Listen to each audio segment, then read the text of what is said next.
Muy buenas para todos. La paz y la gracia de nuestro Señor Jesucristo sean con cada uno de ustedes. Aquí nosotros gozándonos en este estudio porque la palabra del Señor es viva y eficaz y más cortante que toda espada de dos filos.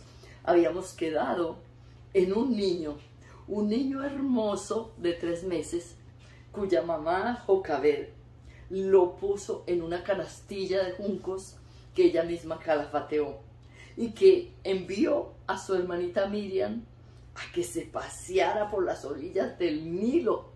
Y dijimos que el Nilo era un río pues sumamente peligroso.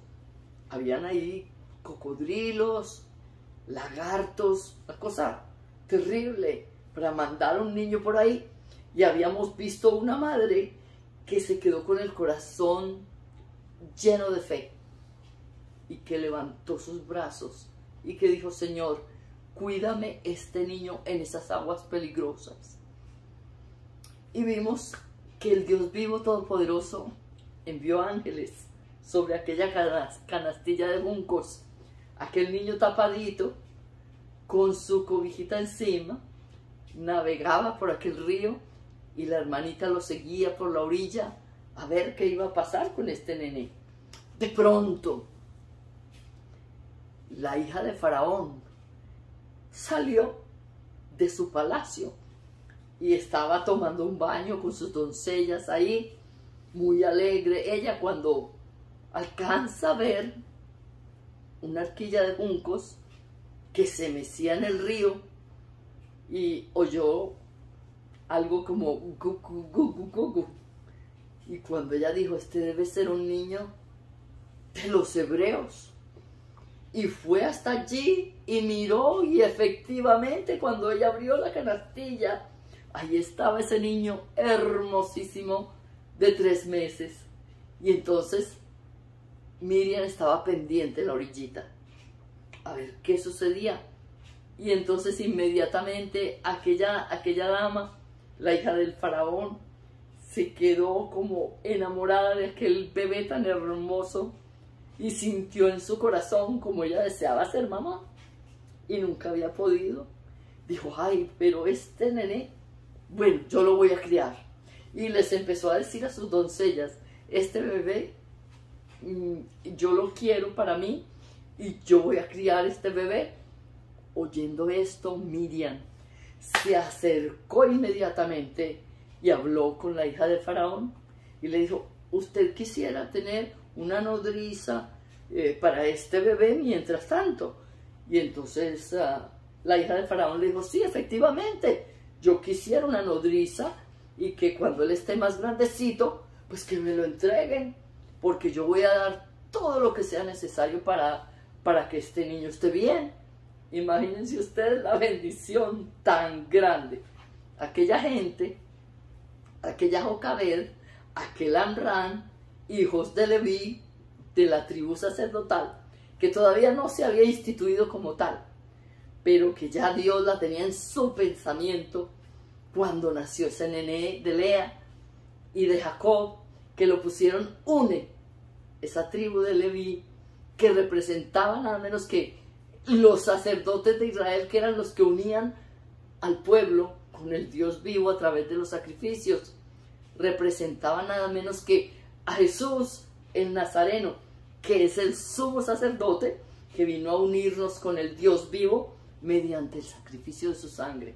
Esto es tan grande porque estamos viendo a Jesús de Nazaret en el libro del Éxodo, un libro espectacular y un libro bello. Pues resulta ser de que se iluminó la casa de Jocabed y Amram, y Dios honró la fe de Jocabed, que había puesto ese nene por el río Nilo sin más que hacer. Confió en su Dios y Dios le contestó con creces. Ella no sabía la tremenda bendición que venía para su casa, porque ese niño fue entregado a Miriam y Miriam se lo llevó de nuevo a Jocabed. Y Jocabed, muy feliz, muy contenta, tenía provisión del palacio, criando a su propio hijo a todo nivel, como el hijo de la hija de Faraón. Lo bonito fue que este niño, vamos a ver más adelante, que siempre supo que él pertenecía a la raza hebrea. ¿Y por qué?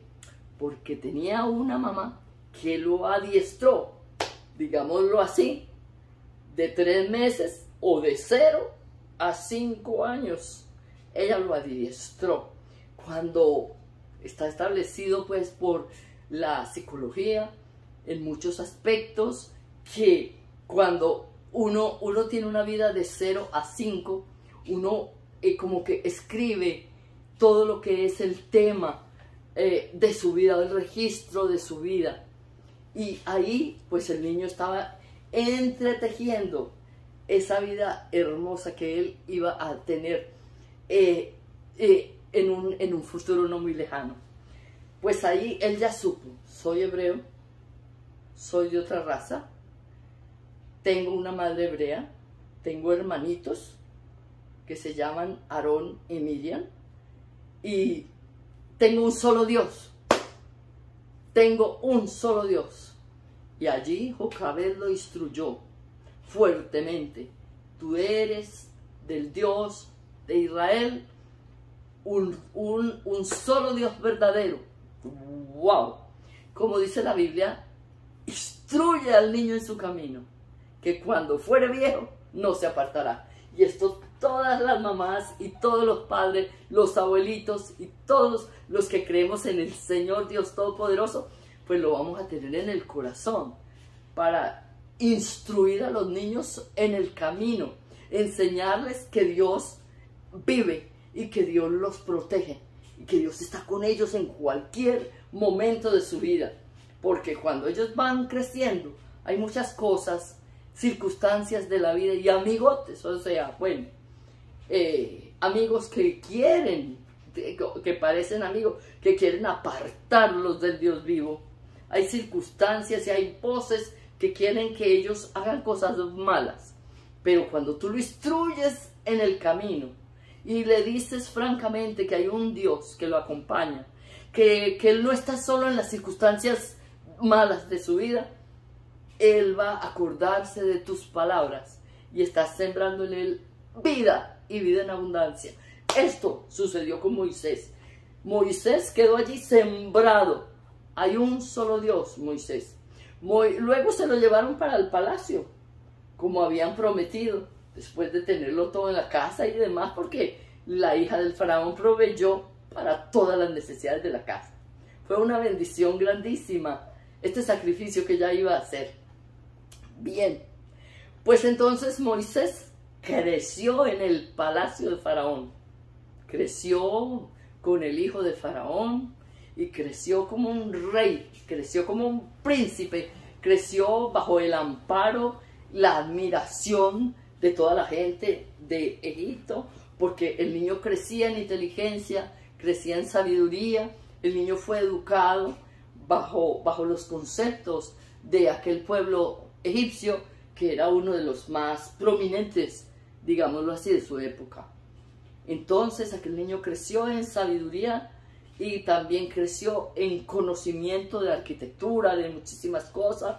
El niño crecía y un día él sabía que estaban habiendo una reconstrucción grande en Egipto por todas partes, y un día salió a ver, digámoslo así, lo que llamamos tugurios, o aquellos que están, los obreros que trabajaban arduamente bajo el sol ardiente. Salió a mirar cómo trabajaban ellos y qué podía hacer él y demás.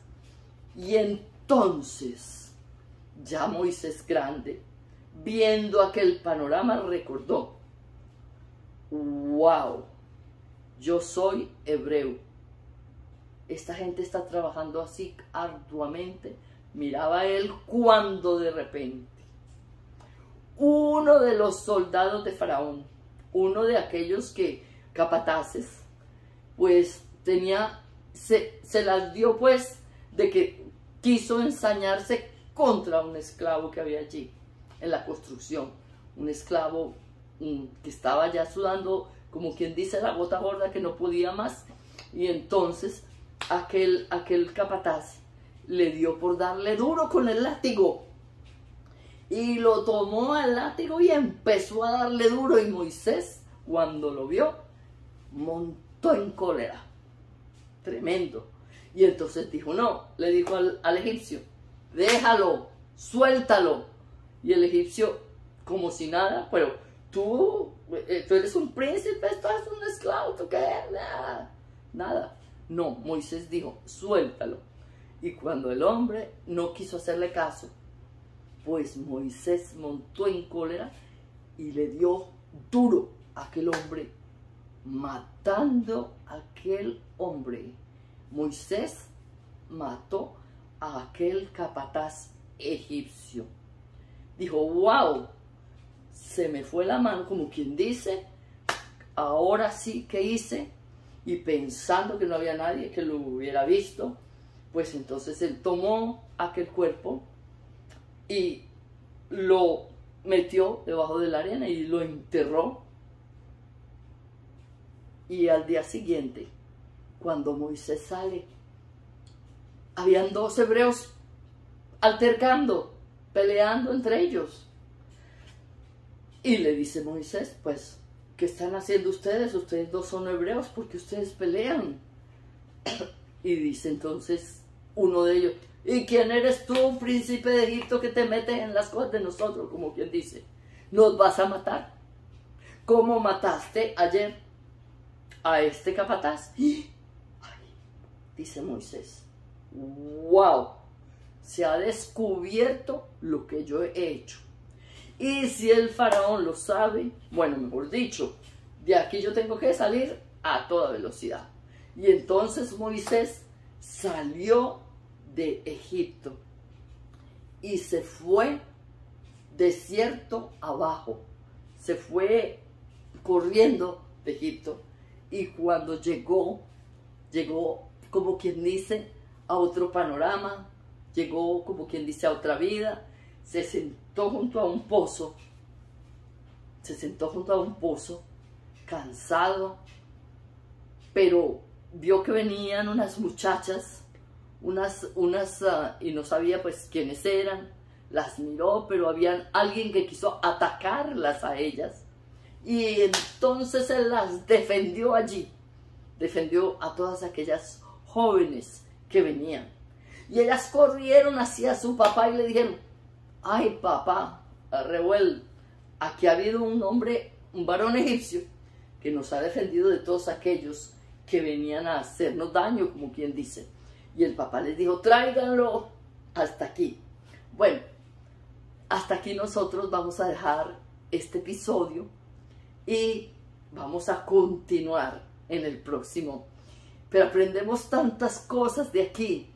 Una fe como la de Jocabed, que en medio de la tempestad, no miró la tempestad, sino que hizo como el águila, subió encima de la tempestad y voló siempre viendo el sol de justicia, que no es otro que Jesucristo el Nazareno.